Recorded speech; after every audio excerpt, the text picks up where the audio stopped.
die.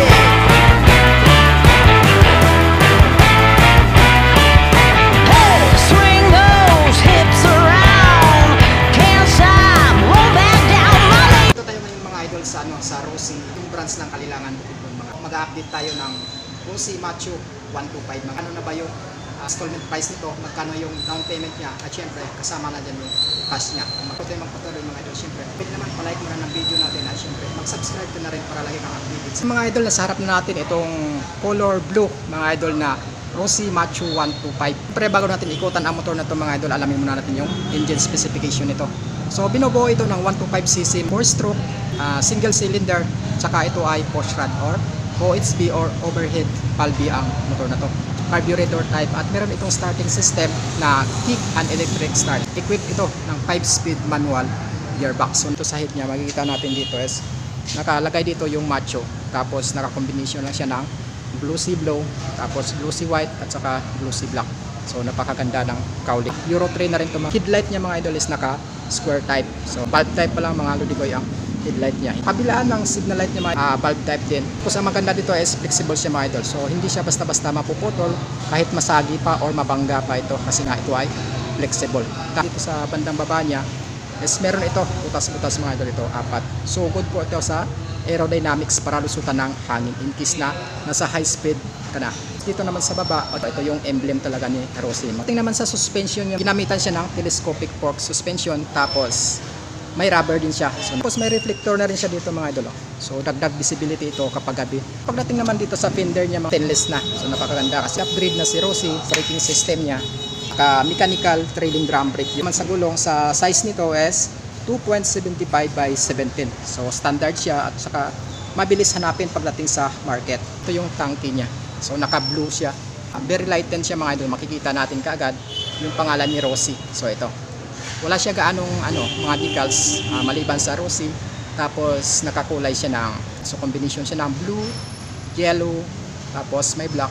Meron siyang white, tapos meron din siyang gray. So napakaganda ng pagka decals at saka color combination. Tapos ganito naman yung makina niya. So motor na to, si TC Macho 125 ay kayang mag-produce ng power output na umaabot ng 7.2 horsepower sa kada 9,000 RPM, at meron siyang max torque na umaabot ng 8.3 Newton meters sa kada 8,500 RPM. So pagdating sa pagpoproduce ng power output, napakalakas na itong motor na to. Perfect ito pang business type or pampasada mga idol. Pwede mo rin itong pang daily ride. Or maganda dito mga idol is meron na siya ditong butas. Ready na siya para sabitan mo ng sidecar. So meron siyang 5-speed manual gear. Tapos ito yung side stand niya.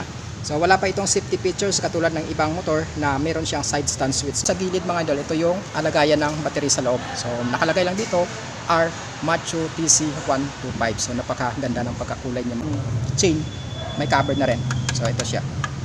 Hindi siya plastic mga idol. Medyo bakal na siya. Tapos makikita mo dito mga idol yung pressure ng hangin. Makikita mo rin dito kung ilan dapat ilalagay mo na. Sa suspension niya sa likod is naka-double na siya mga idol. So ibig sabihin, ready talaga pang sidecar or pang pamasada. Grab bar niya sa likod is naka stainless na rin siya. Pwede mong ilagay dito yung pinamili mo ng akong bigas mga idol, matibay ito.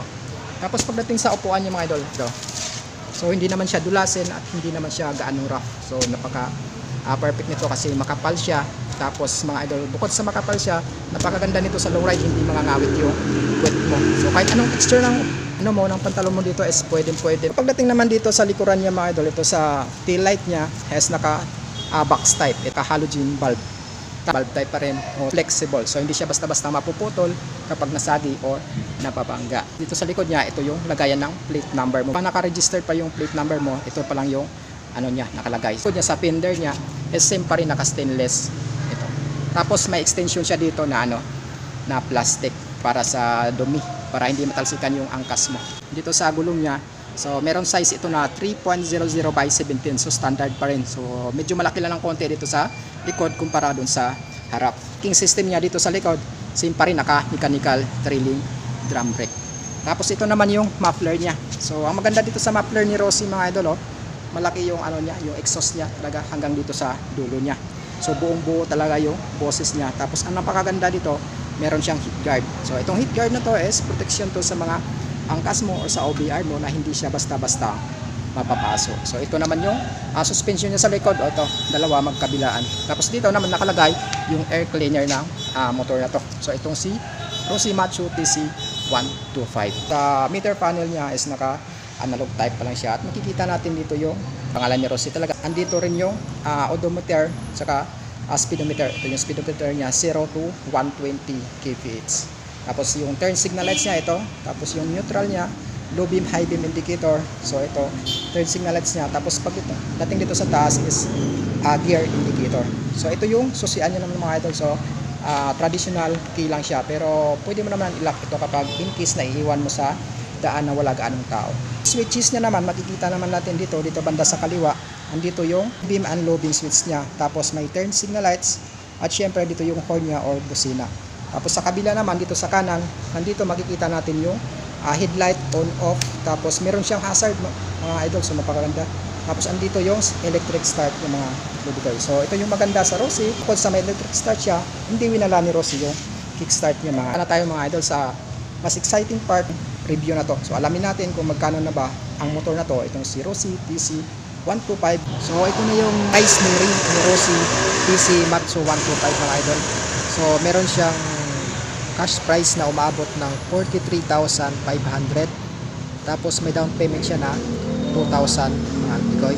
Tapos mayroon siyang monthly installment sa 2 years na 2,685. Tapos sa 3 years naman is 2,075 mga idol. So yan yung updated price ni Rossi TC Macho 125 ngayong January 2024. Hanggang dito na lang yung video natin mga idol. Huwag kalimutang mag-like sa video natin at syempre mag-subscribe ka na rin para lagi kang updated sa gagawin ko pang video. Sa gustong bumisita dito mga idol sa Rossi Kalilangan Bukidnon branch mga idol is open sila mula Lunes hanggang Sabado mga idol. So open sila I think nasa 7 AM hanggang 4:30 PM mga idol. So napakaraming stock nila dito na motor simula sa TC Macho 125 tsaka sa mga bagong motor na nilabas ni Rossi.